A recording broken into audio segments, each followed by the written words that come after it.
first guest, my only guest, my friend. We just made friends like in 10 minutes. We're bonded for life now. Jay Green. Jay Green, What's welcome up? to the What's house. up? Hello, hello. Jay Green. I'm loving this already. See? Yeah, man. We get that, like, it could go either way with the comedians. Because, as you see, I'm very laid back. Yeah. I'm not. And Amped. sometimes, like, some of the comedians are coming in earlier, like a half hour early. Yeah, yeah. And they'll be like really in their quiet zone. And you ready. see how I come gangbusters. Let's talk. Yeah, just talking. And you know, like, it was funny because when Rolanda came on the show, Rolanda was like, hey, girl. Rolanda was like, can you just save your energy? And I go, I'm like this all the time. No, it is the energy. That's the only energy you have is that one. I like it. Yeah, that's I can vibe with this all day, every day. Like, well, you know, there's a lot to be said about, you know, have you ever done that? Like you bump into somebody and they just suck the life out of you, leave you like, damn, I don't know what happened, but I'm tired now. I'm exhausted. They overran. Yeah. Or that one person, every time you talk to them, you're afraid to say, hey, buddy, how you doing? Because you know where that's going to go. It's like, fuck, I really don't want to ask them. I just have friends that I say I don't even start a conversation with them because I know that they're going to give me like this way story. Too much. Yeah. And it's not like you with energy or anything. It's just like, yeah, man. It's not doing like I wanted to do. I'm like, bro, all right, we're good. We're good. I shouldn't have asked nothing. I should have just been like, so, all right, bye. You don't even want to ask about. Then there's the people that, you know, if you go out. Now, you're in a relationship. Okay. You know no, I'm not. No, I'm not. Let's clarify that. I am not in a relationship. I am free and available. Gail. That's it. And yeah, well, when you're dating or you're going out with married couples, when you're trying to find a couple to hang out with. Yeah. And you have that couple that when you know, and they're like, hey, we got to get together. We got to do. And you know that when you go out with them, you're going to be more aggravated, by the way, because one of them's going to aggravate the shit. Like, one's okay, but the other one aggravates the shit out of you. You ever notice that with couples? Like, one's okay, one's not. Exactly. You know, it's like, it's always that. Their dynamic of their personality is for them. It's not for everybody. It's not for everybody else. And yeah. of course, you spend a lot of time looking at that going, what the fuck does she see in him? Yeah. Yep.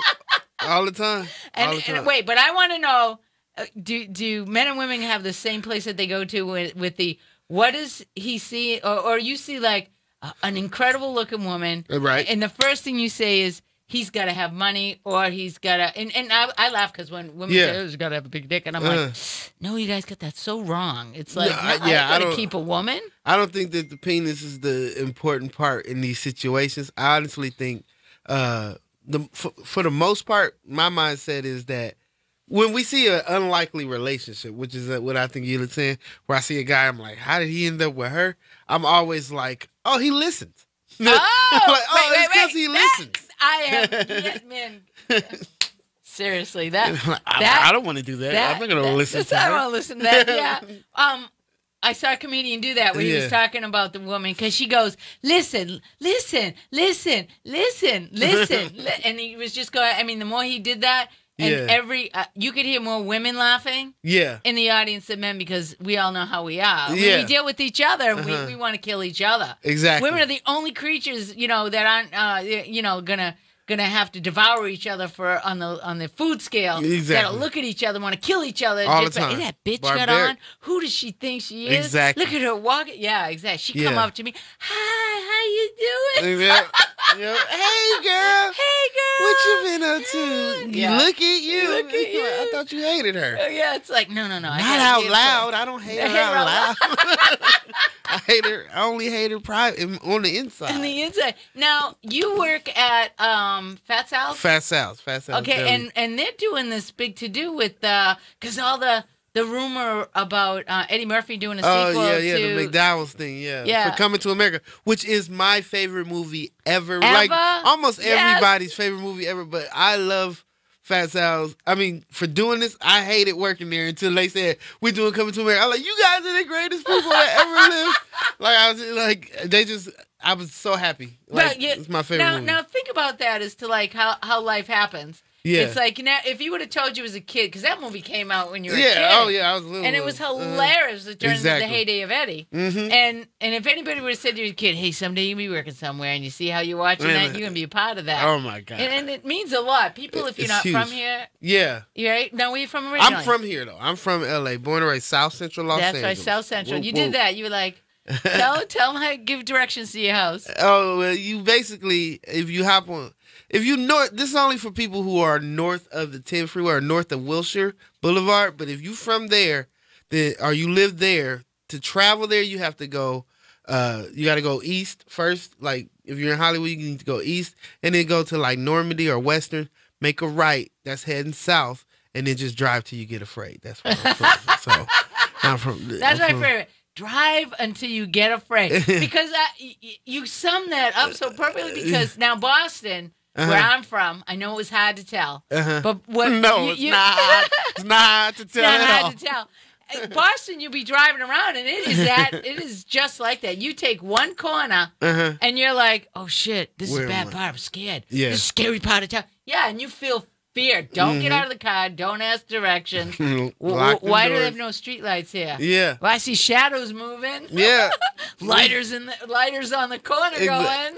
Exactly. And, the big glow of a crack pipe, but don't, just as long as you're in your car, you're just in the bubble getting away. Yeah. I mean, have you ever had any, like, scary experiences? Well, I've seen quite a bit growing up where I grew up. I mean, I've seen somebody get shot. I've seen somebody get stabbed. And I've been like and just you didn't a even normal, leave the happy house. little No, kid. I'm kidding. Yeah, like that was just my mom and daddy. No, I seen I've seen it was on my porch. Somebody got stabbed. Oh, like shit. I was a kid, and I was just my joking. mindset, but my mindset as far as I was growing up, I thought we were Family Matters, Full House. I didn't know we was like Boys in the Hood until things like that would happen. Then I'd be like, it's real out here. Like, as a little kid, I'm like, it's real out here for a little nigga. You know what I'm saying? Like, that was my mindset. Like, I was thrown off by it all. Oh, my God. That's like, things you can't now. I have to admit, because where I grew up, I say the dogs didn't even bark. It was the only, I grew up where Mitt Romney moved to Belmont, Massachusetts, right? Which they actually wrote a book called My Little Russia. They had their own electric company. It was the rich people live in Belmont. Okay. So that being said, you have this experience of growing up in this small little quaint town. I get married to a guy who's not from the small quaint town. Okay. I don't really know his history because I'm 23, young and stupid. There's a reason they say that. Mm-hmm. And he was connected to people in the zone, which is the combat zone. Okay. And like at my wedding, I'm like, Billy Love, what kind of name is that? Hey, all right, it's like Billy Love. So there's this girl who's talking to me, and she's friends with a friend of my. He's my ex, obviously. Okay. I'm in L.A. But he says she goes to me, you do really good. You do unbelievable. You've got that look about you. You could work. The phone booth would be for you. And I'm like, the phone booth? Yeah, I'm really good at the phone. I could probably work the phone. And of course, the guy's laughing. He goes, she has no idea, babe, what you're talking about. And I go, what do you mean? I go, what's she talking about? He goes, baby, she's talking about the Palomino Lounge where they got the booze. And when you put in the money, the curtain's open. And whatever they tell you, I said, oh, that sounds like, shit. hey, all right, Yeah, turn up. No, telephone booths. Sign me up. As we ain't Kansas anymore. No shit. But all that, seeing somebody get shot, or my ex-brother-in-law had gotten stabbed in the leg, okay? It was a game fight. And he told me to reach in his pocket because he had keys or he had something in there. Well, I don't know. Well, my first experience with that getting real was, do you know that blood in large amounts coagulates? And it's like Jello. You use just so you know, people. Anybody that has been stabbed and asked you to go in their pocket and get change, don't do it. Okay. Yeah, because it was one of the most horrific moments of, oh shit, stuff got real quick. Got it. And you'd never guess, right? You just had a little bit of hard experience. That's not Belmont right there. Wherever you was, it wasn't Belmont. Bro, no. And, because I had no clue. And I mean, when you see one guy chasing another guy down an alley, you don't want to go, hey, you forgot your... No, you stay away from that shit. Yeah, you get out the way. That's their situation. That's for them to handle on their own. So now you're saying, as a kid growing up in that, I mean, I don't know, were you traumatized at all? I mean, were you nervous about the world at that point? I think I stayed with these rose-colored glasses for a long time, but movies like Boys in the Hood or South Central or Men's Society, when I would watch them, those would be the thing that scared me to death. It's almost like how most people... Post-traumatic stress. Yeah, well, people who never been there, they would tell us, like, is it really drive-bys every day? And I'd be like, no. But then when I watch Boys in the Hood, I'd be like, I think it's drive-bys here every day. Like, I get scared like they were because I'm watching this, and I guess I'm, I'm an artist now, so I like art. So art was telling me how real it was more than actual reality. Okay. I could see stuff in the streets and be like, yeah, that's just stray dogs. But then when you see it in the movie, you're like, oh my goodness, this is rough. Like, dogs are not supposed to be running around freely, like that. I didn't know that until I watched the movie and see how white people were treating their dogs. I'm like, oh. So that's in LA, I made a joke about that. And try it. You are allowed to talk to the dog, never the owner. They don't even acknowledge. They will actually stand there looking while you're going, So I don't even bother asking what the dog's name is, if the dog's friendly. If the dog comes up to me, I'm all about the dog. Yeah. And I don't even care about the people walking. Exactly. Because obviously you have no personality because you had to buy a dog to just express yourself because you ain't got shit to say. It's ridiculous. It is ridiculous. And I'm like trying to figure out, because LA is the land of invent it, okay? Yeah. And market it. And you can sell that shit, right? It's capitalism to the T. Right. You know what I'm saying? All the way. You can sell nothing like here in LA. Like, you can literally sell absolute nothing. It's all about the sale. It's not about anything else. No, it's just amazing. Literally fake it till you make it. Fake it till you make it. I've had people, everybody's troubling times. I went on and I had really bad anxiety. I suffer from anxiety. For anyone who has anxiety, I feel you, right? Okay. And I believe you, but right. Still. It's still. Now. Right, because you're like, really, this woman has anxiety. But I mean, with everything that's happened, like, I have this leftover anxiety. So I go, I'm like, I'm going to listen to meditation. Okay. And I go on YouTube. And there's actually one guy, I would like to find this guy and say, okay, you're an asshole because all you did, he's like reading quotes to, like, he's got the music playing behind him. Yeah. It's like, ding, ding, ding. Happiness is yours if you get it and you make it happiness. And I'm like, it's only going to make my mind race even more. I'm like, wait a minute, what does he mean? Yeah. But what is he saying? I don't get it. I went for happiness. I couldn't find it anywhere. Right. Yeah, right. Only you can give it to yourself. Yeah. Is like masturbation. I mean, what is it? I have no idea what that is. I bet he had like 30 million views too. Right, that's the other thing, which leads us to segue into the big controversy. It is becoming a real hot topic.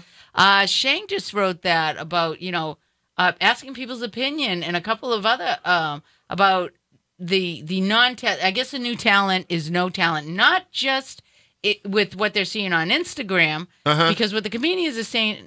You can't translate that always up on the stage. Yeah, the stage process is a very hard process. It's like a master's program if somebody was going to college, and like anything online is like a project.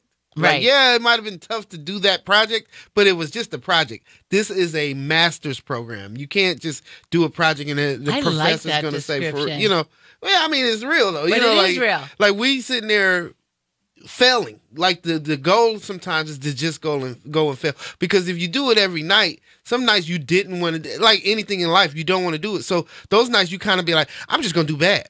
I'm just not going to even care about writing or making sure the joke is good. I'm going to aim to be terrible at comedy. I'm going to take as much time between, if I only get a 5-minute set, I'm going to spend 3 of those 5 minutes not even talking. Like, you're doing that because you're so into it, like, you're doing so much. Nobody's doing that on Instagram. Wow. It's worthless to do that on Instagram. You can't. And it's one of those things where I call it the moments that they have is, and like I said, there's a lot of comedians that are extremely talented that understand that they have to hit every aspect of their Instagram. We talked about that. Even Kevin Hart. Yeah. I'm gonna but that's another subject. Even Kevin Hart, he promotes and does his stuff nonstop. There isn't anything. I mean, that guy he's running. He's playing basketball. Yeah. He's doing boxing, but he's promoting himself. He's taking marketing to a whole nother level. Right. It's the reason why he's so successful. Especially if you ask my non-comedian friends that know business, they're like, "Oh, he's doing what he's supposed to do." Yeah. And they don't even care about how funny he is. Like, I just like his hustle. You know? Right, you have to admire that, especially in a world where everybody sits and waits for something to be given to them. This is can I have a piggyback on what you're doing so I can maybe jump off you, get to the next person, say, it's that type of that's another hustle in LA I've noticed, is finding out how you can access and do, and I kind of like have this mojo flow. It's like, all right, whoever's supposed to be put in front of me, I'm just so excited to be around talented people. Me too. And excited people. Yeah. And people that are basically productively pursuing something. Actually trying to be something. And then within the art, that's the same thing for me. To be an artist too, but be good at what you're ever doing, whatever you're doing. Perfection. And and if you're not good at it, let's work with somebody who is good at it. I feel like that's the next move that people are starting to learn from people like Kevin Hart. Find somebody who actually is good at it, and y'all work as a team. And we know that from like Jimmy Iovine or somebody who actually worked with, I'm not good at hip-hop music, but Dr. Dre is. Let me team up with him, and let's be this.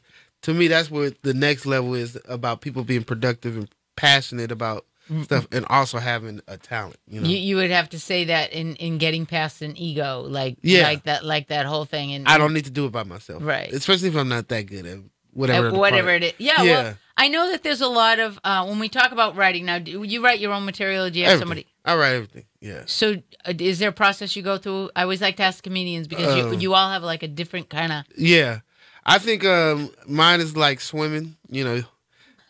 Like being in the pool. It's a good analogy, I guess. But like being in the pool, you can just wade in the water, right? You don't have to do anything. That's like me going on stage 3 minutes not saying nothing. Then you could do like a stroke, a front stroke or a back stroke, butterfly. You can do all up, over the water, underwater. You got all these little options, and that's my writing process. Sometimes I'm writing in the book. Sometimes I'm recording. Sometimes I'm just hitting the stage and throwing something out there and seeing what reaction I get back. Sometimes I'm just like, shoot me some tags on this subject. I'm going to start the story, and y'all just give me some tags that I can use, like other comedians when they're watching.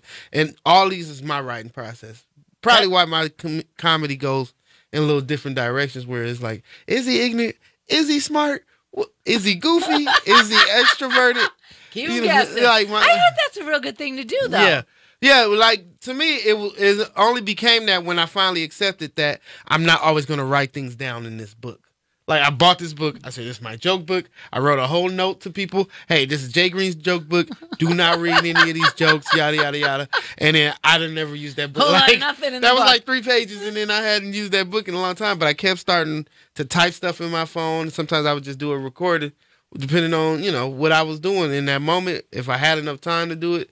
Sometimes I spend 25 minutes just talking and listening to that back and writing jokes out of that stuff. So of what? Just random thoughts. Just random thoughts, but everything develops into something that's ended up on stage. So all that's my writing process, which means it's like a controlled chaos, but it's getting jokes out there. It's getting stuff. Well, yeah, because everything that everybody talks about, the different, do you talk about your upbringing? You talk about what they say. You talk about, obviously, where you grew up and where you live. And yeah, kind of.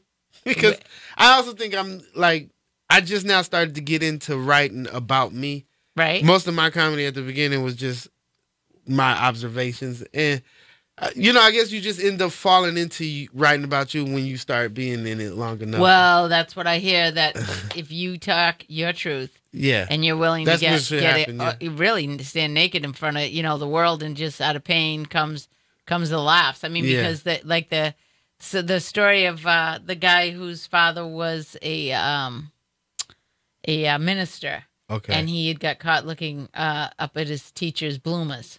Oh wow! And his father was driving him in his Cadillac as a preacher. He had him reading the Bible. So the kid's in this big swaying Cadillac's kind of, and he got car sick, and he threw up on the Bible, and his father said, "It's Satan coming out of you, boy." And he goes, my father's like, "Yeah, and Satan." And everyone's like, "Get that boy some help." Yeah. That boy got some issue. That's terrible. But he said out of a lot of that, when he talks about it on stage, and how how it ended up being a funny story, and it's all in the storytelling. Yeah. It is all in the storytelling. I mean, because I live in LA, I can't say this, but I've always thought all comedians are funny people. Funny people end up becoming comedians. But now that I live in LA, I know that people who are not funny end up becoming comedians. I didn't never know that was real until I became a comedian and got around it. Right. But, sitting in this chair. Yeah, but when you are a good comedian, when good comedians are good, when they tell a story, they're going to be funny because they already were funny to begin with. So any story, the story might not actually even be a funny story. Like the dad actually thinking that Satan's coming out of this kid when he throws it. It's not like the experience is like the dad's like, my son is possessed. But the joke is in that guy delivering that story and making it sound funny. Right.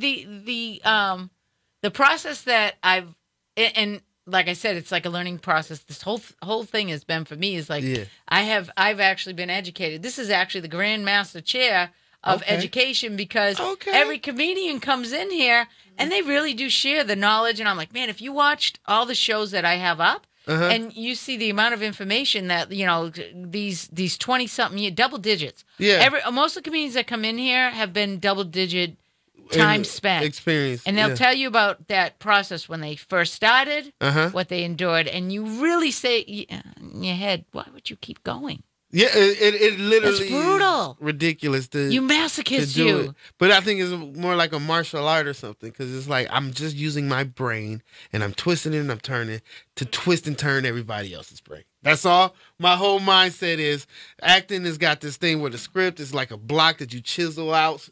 No, this is just me taking my brain and figuring out how to connect with other people's brains, and then we all get to agree. And you get like a little bit of like it's like peeling something and getting just a little nut out of it, and that's all you have to enjoy. And you're like, it was delicious though. Let's try it again.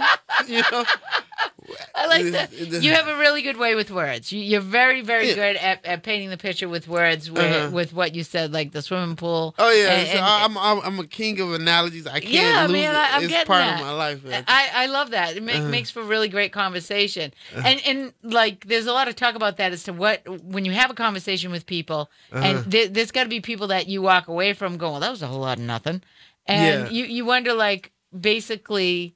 How it is, like, how would I be with this person if I had to be married to them? What would it be like having? You ever go? You see couples because you work in a food place, right? Yeah, I see couples all the time, and they're like nothing. They sit and eat and stare over each other's, or they're in their phone. They never talk. Or you see why they do like each other. You're like, well, I know why they like each other. Right, and they're engaged and they're sharing and stuff like that. Yeah, that's always cool.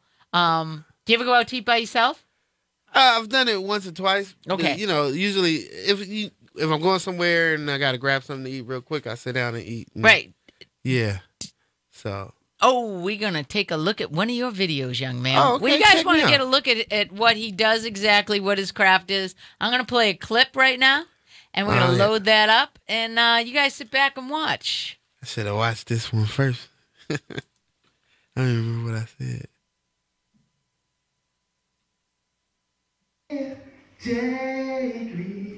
Everybody loves you. Oh, yeah, that's my song. You know you the man. Jay Green, hey Jay Green, Jay Green, you know you the man, Jay Green, all these people love you, Jay Green, you just wonderful, ticket, Jay Green, yeah, Jay Green, that's the one up top in the left hand right next to Kennedy, so the stars aligned together, so Matthew was the singing John Legend, you can just tell. That stars align on the top. That's the Jay Green song. I sang it for y'all to remember my name. You're not gonna forget that. Watch tomorrow at work.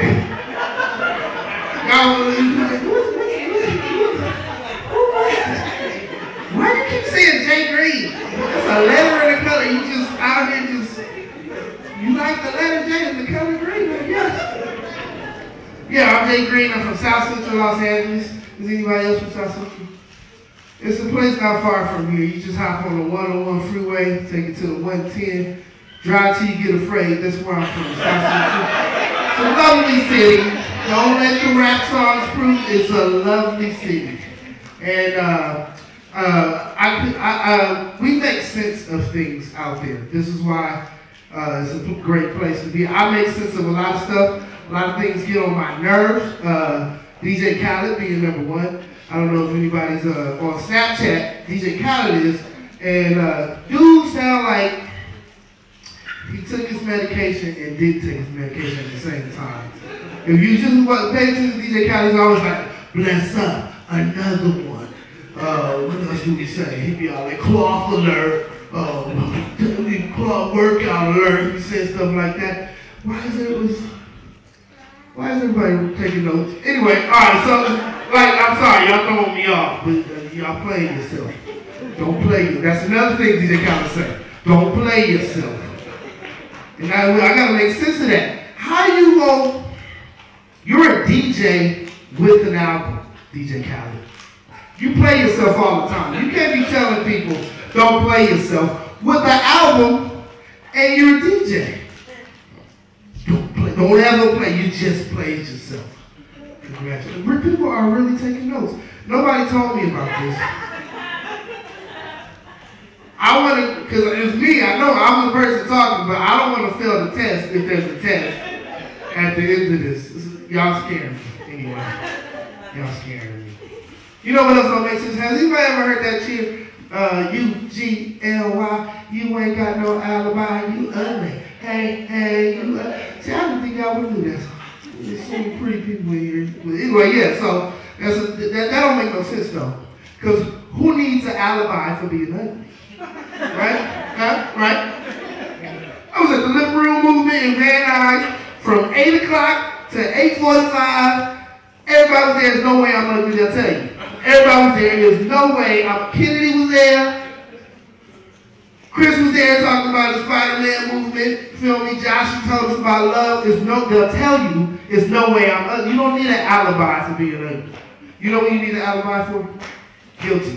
G-U-I-L-T-Y, you ain't got no alibi, you guilty. It makes perfect sense, but we said ugly.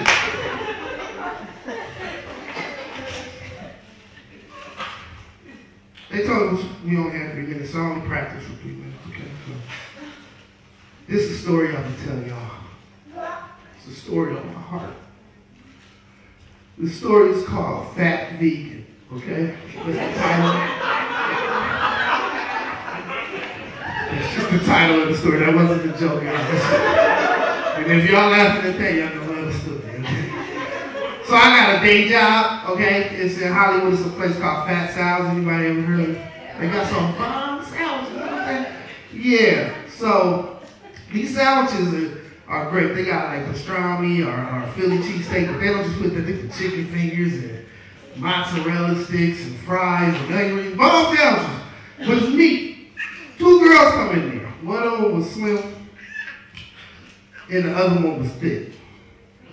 I say thick because we in the Lord's house. Okay? They didn't know what they wanted, but they lucked out because we had an order that just canceled, and it was 2 sandwiches, hot and ready to go. Like Little Caesars, hot and ready to go. I told them, hey, don't even worry about it. Here go 2 sandwiches. You ladies enjoy. The slim one was like, I'm a vegan. The thick one was like, me too. So I gave both the sandwiches to the thick one. I said, here, enjoy that. Tweet about it. Let everybody know what Fat Sal's is all about. She was like, you don't know what a vegan is? And I'm like, I know what a vegan is. They don't mess with like animal products. They don't eat meat. They don't wear leather. You know, I know what a vegan is. Don't try to treat me like because I grew up in South Central where you drive till you get afraid that I don't know what a vegan is. She's like, well, I said me too. And I was like, oh, I thought you said meat. Ooh. Everybody talking about that green. Thank y'all for listening.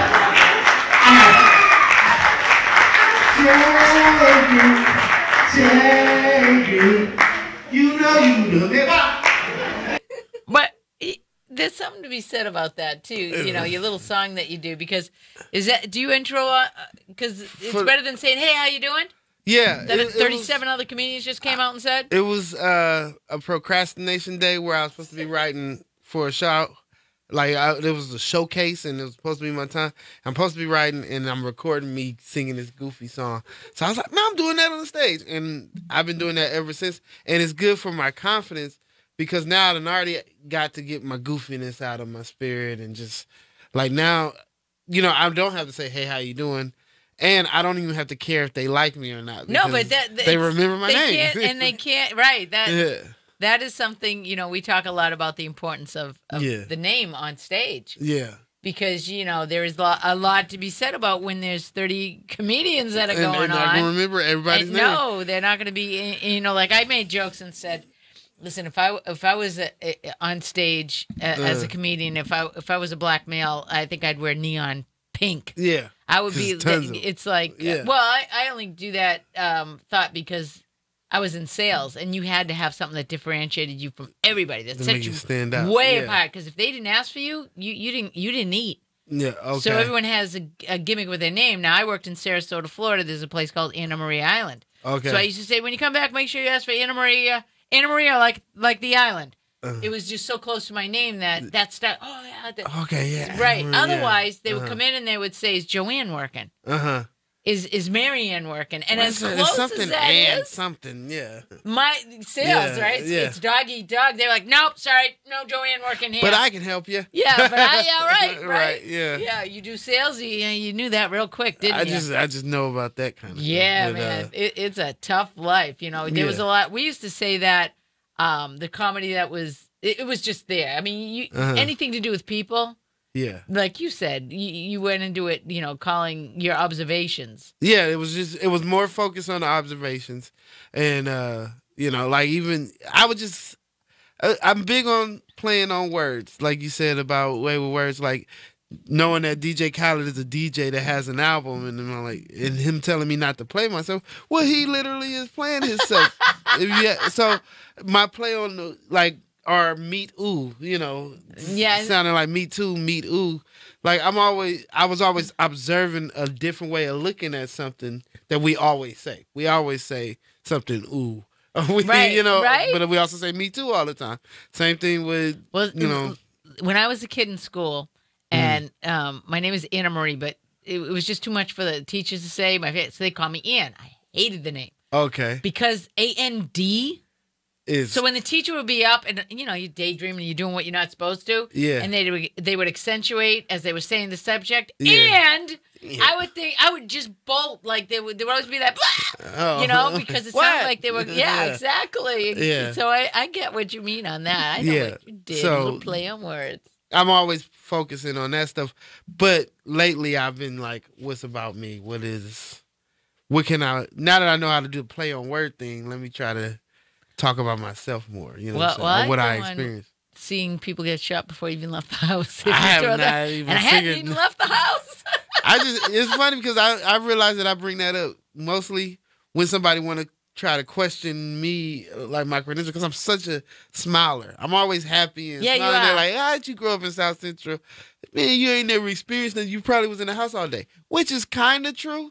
But it's not. Like, I saw a dude get shot in front of my house. I seen a dude get stabbed on my porch. You know, like, I get this. Those are usually the times that I bring it up when I'm just getting. Isn't it frightening, though, that to think about if the commonality of, like, are we getting immune? Like, we were talking earlier about the shooting that just happened. And I was like, it's like. Up north, crazy. You know, and just so you know, and I've said this, is like, if I was a person of color, I'd be enjoying this going, now let me get this straight. I'm having fun with because it scares the shit out of me. As far as, like, last I counted, there was not one mass shooting. And by the way, these white people are shooting their own white people because, you know, there's not a lot of brothers going to a country western. White on white crime, Right. See, now we didn't talk about white on. Well, because that's usually my response to when people talk about black on black crime. I'm like, well, there's white on white crime. They like just do it in bulk. It's just in bulk. It's like Costco version of whatever black people do. Like when you go to the store as a black person, you buy one by one, but white people do it at one time. Do you do that on stage? Because that's a great joke. I just talk about it. I haven't worked out anything. I usually don't talk about topics. Oh, but I that's want right. to. Like, I always say I have it in my back pocket. You never know when somebody's going to say, well, talk about the shooting. You know, from the audience when it's like a heckle or something. Tell us about this. Nothing is off limits. Oh, yeah. You got to be prepared for whatever the audience is going to give you. I think that's the, like the most important thing when you're doing stand-up is to make sure that you're good with the audience, whatever they're about. Like, it's a conversation amongst y'all, even though you're doing no talking. Well, they were talking about, I was with a group of people, and they were talking about the Kevin Spacey thing and all this stuff that's coming out. And I go, can I ask everyone a question? After the Catholic priest, how the hell could anyone go, can you believe? Yeah, it's like, right.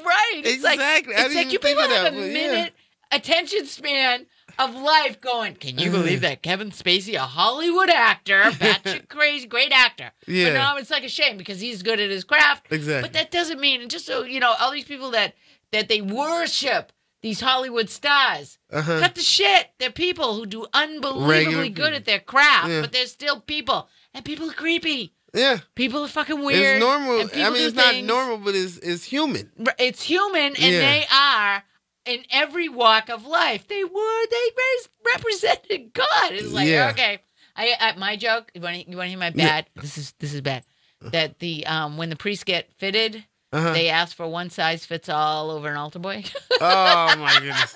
Oh my God. But that was back then. I mean, come on. I mean, things that are off limits all over an altar boy. Yeah. But yeah, there is a certain amount of like, are we becoming like numb? Yeah. Because what you can find online. I mean, I have friends that like gore.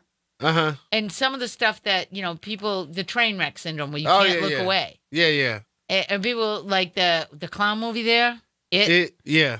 My girlfriend's like, she wants to go. And I'm like, why would you go watch that? That's not my I go, stuff. I'm afraid of the emoji clown. Why would I go? That regular clown. Yeah.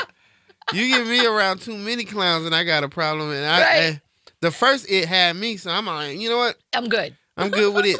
I've finished my It. That was it. But, well, for us in my generation, okay, the Exorcist. Oh yeah, now that was crazy. Even like to hear that the music that played that little creepiness. Yeah, freaking creeps me out because what they were dealing with was what frightens people the most. Okay, that was basically and all I had to say was based on a true story, which could be one true fact that they can build a whole movie around. Like the priest came to the thing to maybe exorcise demons, right? And then they were like, "That's what this is about." That's what this is about, right? Yeah. Oh, and you look at the special effects. Then they're hilarious, but but I mean now rather. But then they were that puking scene, and she's got peach and the head turning all the way around. And no, and then you had Amityville Horror. Amityville, yeah. Where the haunted house thing. Yeah, get out. Where I've never seen that movie, by the way. I've never seen Amityville. I did see Exorcist, but do not remember it. But like, yeah, most scary movies I never seen. I didn't even. Well, dude, I would think that seeing someone stabbed on your front porch kind of maxes out, and he's like, "Shit, that ain't nothing." I promise, like, it wasn't that important until I saw like a hood movie, and then I was like, "Oh my goodness, that was dangerous." Like I thought it was dangerous, but I was like, it was dangerous for him. But apparently that was dangerous for me too, and I didn't realize how close you were, and the fact that you at any second you could have been like dusted, right? Yeah, if I was just out there and I'm like, "Hey, what you doing?" And he got stabbed as a 7-year-old. I don't even know how old I was. No, and with the movies and stuff that. My friends will say, the horror factor. Yeah. They're like, "Oh man, you got to watch those. You got to know they're not real." And I'm like, "That's what people always say," but I get lost. It's like you have no idea. Every booger man in my head that I've ever had as a little kid, that's reality. Is reality. There was a movie I called The Boogans, and I'll never forget. We had a 3 flights of stairs down into the laundry room, and my sister Natalie was getting a sheets out of the washer and out of the dryer, and it was a lift tops, and the fitted sheet, as she was like what she thought enough distance away, had caught the lid. So as she was way away getting on the step, the lid fell, and all we heard was the The running, yeah. Right? And basically she threw herself onto the first landing. We were like, what is wrong with you? And she the bookends! The bookends! Oh, no. We're like, what? Oh, no. Yeah, man, I'm not into that. I don't understand why people do that. I don't understand why people want to be horrified at anything. I can't. My problem is the anticipation. I don't like knowing something scary is about to happen. Waiting any second something's going to jump out for you. I can deal with being startled. That's fun. Everybody likes that. I Little mean, kids as far scaring as each people other? getting the thrill of, I made you scream or something like that, and everybody laughs. It's fun. I'm cool with that. I need not know that it's going to happen. And when you watch those scary movies, you know that stuff, that's what the movie's made for you to know the scary stuff is about to happen. Now, did you see Jaws? Yeah. Right, okay. I've seen Jaws, yeah. The first time you saw it was when? Because... sometime in the 80s, I don't know. Okay, the appreciation of, like, if you watch it now, the special effects that they did, but it was literally, people wouldn't even go in their pools. Yeah, that's how much it can the water, get. Yeah. So I just want to say to you people who don't think propaganda or mind manipulation doesn't happen to you on the TV, we just proved the point right there, it's didn't true. we? Yeah. You wouldn't go in your damn fucking... I wasn't... Because, shocks happen. Yeah. Yet in there water, there was Sharknado, so anything's possible. Yeah, right? they kept going. That's how beast Jaws was. That they keep doing shark movies. Well, that's the Hollywood way. Let's just repeat a pattern. Even if it's silly, they playing off the silliness on that. But. Snakes on a plane. Yeah, you had to see it just to see it. Everybody's like that curiosity factor of that, and actually the Blair Witch Project opened the door because VHS had just come out, and everybody walking around with their camera and filming, and that's what made that movie. Because they shot it for like nothing. Yeah, it pretty much was like a student film almost. That's how it kind of felt when you watch it. Because I was all like, all right, they're not gonna find Josh. Why are we still watching? But the whole thing, and then when the scary stuff happened, you was all like, oh, they really thought this all the way through, and they did it simply. I think that was, Well, you can reference that as far as like, if you take the mentality of that, like you said, observations as far as the comedy goes, and how you just talk to people, and I really do think food engages people into it. They drop barriers. Okay, yeah. Because breaking bread. Yeah, breaking bread. Shall we say? I work the bar, and anyone sitting up at the bar for whatever reason, just like people confess to the hairdressers, a bartender heard more information than you never want to tell anybody. I used to joke and say I worked for tips and not information. Is he there? Look, lady, I work for tips, not information. Yeah. So in the food industry, how long have you been doing that? Well, I've had little odd jobs here and there, but this one was just so I can be in Hollywood and keep grinding, because being from LA, Hollywood is still like another place. For all the people who not from here, they like Hollywood as this far away land. But us that live here see it the same way.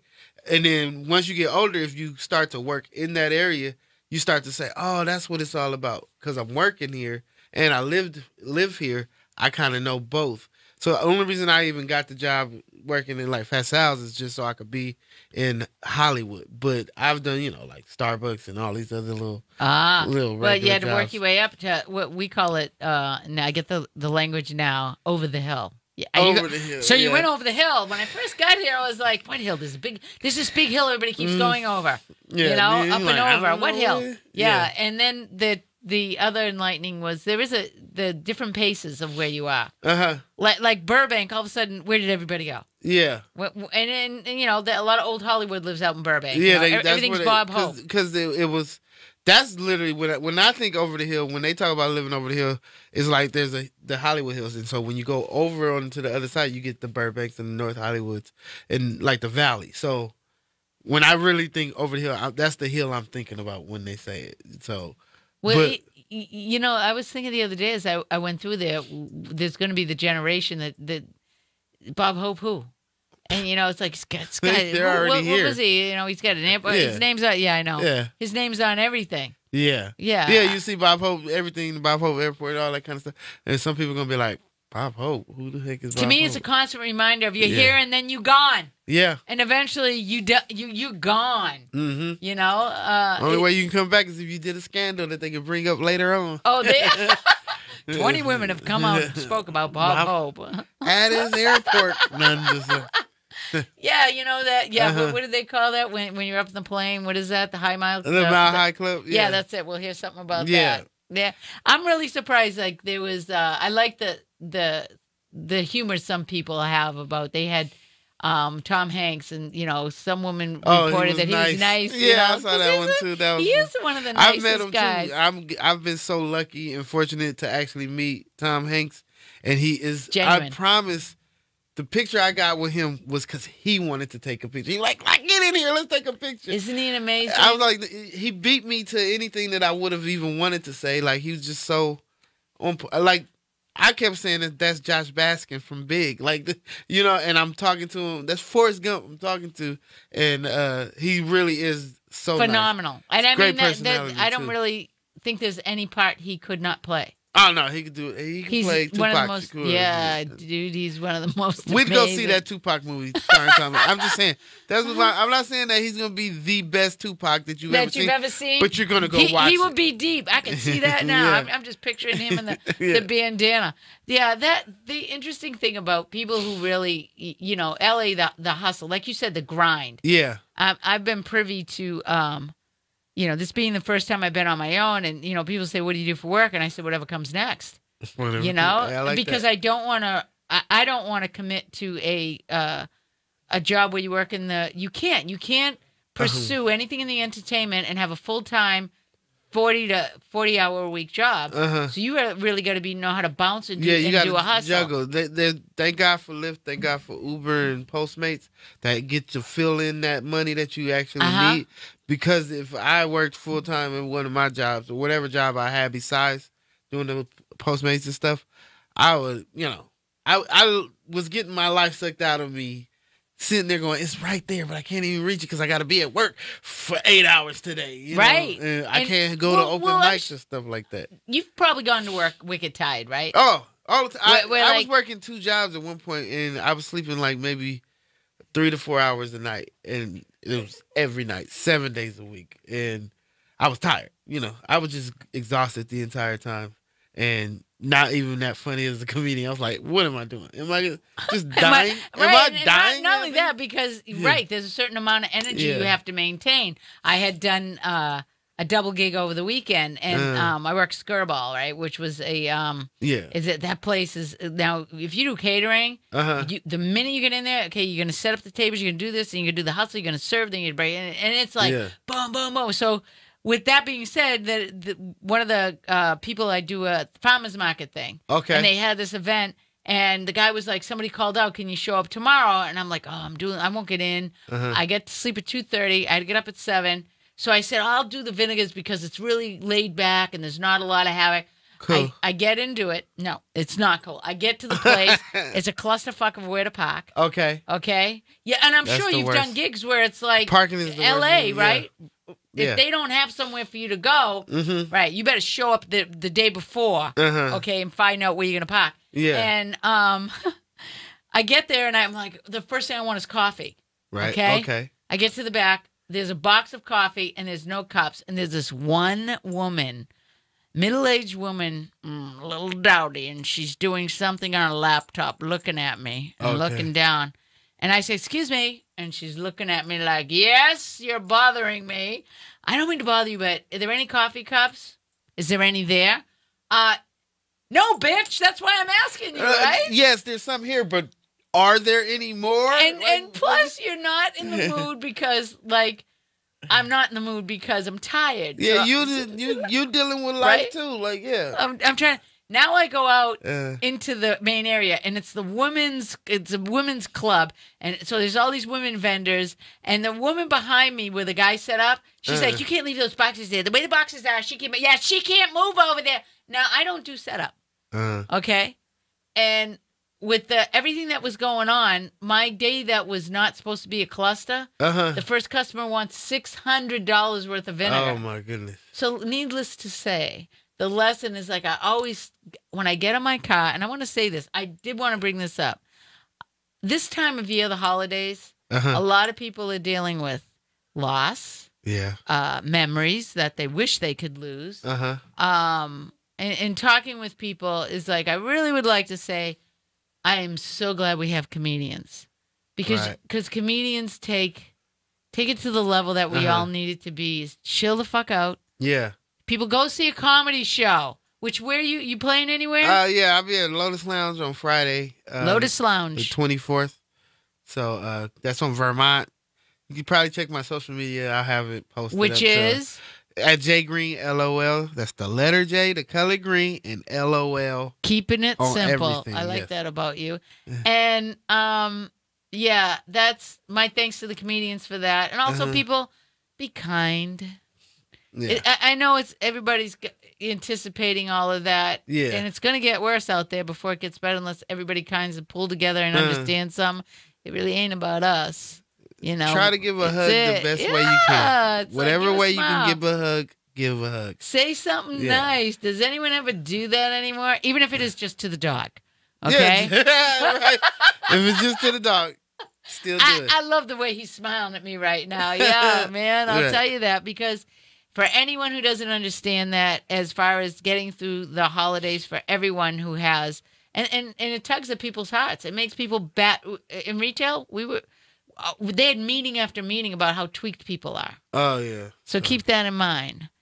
And as far as like, if I had to do comedy, this would be the greatest time of year to poke fun.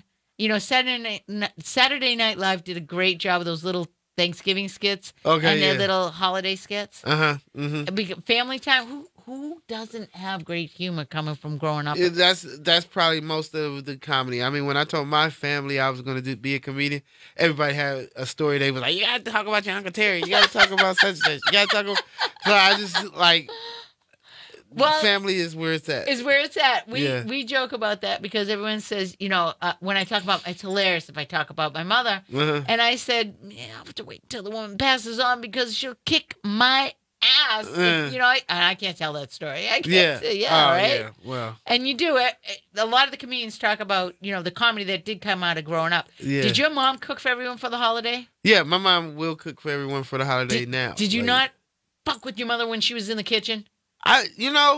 Or was she one of those cooks who now that you're older, you look back at how much she did? Are you amazed at how she kept her cool? Yeah, for her, she's like this weird person as far as cooking. She loves to cook, so I think that her whole thing was like, you can't bother me. I'm in my zone. This is my place. That's what she does. This is my comfort zone. Like nothing would her cooking was. I mean, it's still the same thing. She just her skills is just on point where just. I'm going to cook. Okay, what's the favorite thing that your mother makes that the holidays? Enchilada casserole. I don't care what you're talking about. Anytime she makes an enchilada casserole. An enchilada casserole. Anytime. We did a Mexican Christmas once where it was all Mexican food on Christmas and she made enchilada casserole. And everybody saying Feliz Navidad? I was saying whatever I had to say to get. I wonder why somebody got stabbed on the front porch. I like it. Yeah. Yeah, that's good though. But yeah, how many kids? It was me and my brother, just us two. So okay. Just us two. But my dad got more. But you know how he is. You know how dads are. So. Yeah. And he always got served first. Well, no, he wasn't. No, he was out the house when I was a little kid. So was he? They were gone. I honestly don't see how the two people even got along. I know I'm a miracle, by the way, my mom and my dad deal with each other because I'm like, I wasn't supposed to make it. Somehow they got along long enough for me to be born. Wow. And then, So, that's cool, man. So you're going to be home for the holidays because you live here. Yeah, I live here. Yeah, I want to go away for the holidays just to be cool like my comedian friends. But no, I'll be here. Because, work on the road. How are you going to do that if you have work and your job? Oh, well, this is the cool thing about Fast House, why I love this place and why I talk about it publicly as a job I have, because my boss was a comedian on the scene, and he's hired so many comedians. There's so many comedians out there. You'll have a guest on your show. You probably have already had one who worked at Fast House as well, because there's so many of us. Hey, give it a shot. What's his name? His name is Zane Helberg. So shout out to you. That's awesome. I wish a lot more people would do that. Appreciate Jonathan Tumbler, too, because that's the one who told me about working there. Now, when are they going to do the pop-up? They already did the pop-up. Oh, they already did it. That's right. I saw the video. For Halloween, yeah. So, but look forward to next year. I'm not saying what's going to happen next year, but just look forward to next year. because it's probably gonna be so, popping so too. it went so well. Yeah, I'm not saying what's gonna happen. I'm just saying, man. Maybe. Stay tuned. Just watch. You signed a what is it? Do not NDA. No, NDA. I just know that they got some things bubbling, and I know that they were very excited about this one. That they'll be back. Yeah, I called it first time out in LA, I had to go around with the papers. Yeah. I was doing a PA job, and I kept saying, "Can you sign the DNR?" And they're like, "What?" DNR. Do not resuscitate. Do not resuscitate. They're gonna kill us here. What? Yeah, bitch, I'm gonna choke you, and nobody's gonna save your ass because you signed right here. I always get leery about that. Imagine your family standing over you. No, bitch, you see that? We got you. That's it. You're done. What that? Be taking that ring off your finger. Well, you guys, as I said, this show I enjoy probably more than anyone being the host of it. And I really appreciate you coming on. I appreciate you having me. Because you guys have no idea when you come in what you're walking into with radio shows. I just want to be on it. That's what I was like. I'm there, and I'm please, you guys. Trying to get some different variations of guests. Like I want some promoters on. Stay tuned for that, and they can do their thing. And some comedy club owners. I'd love to get some of them on That'd too. Be cool but too, yeah. Thank you, my dear. Thank you very much. You guys, thank you for tuning in. Stay tuned next week. We shall be here right before Thanksgiving. Power out. Be kind, folks. See you out there.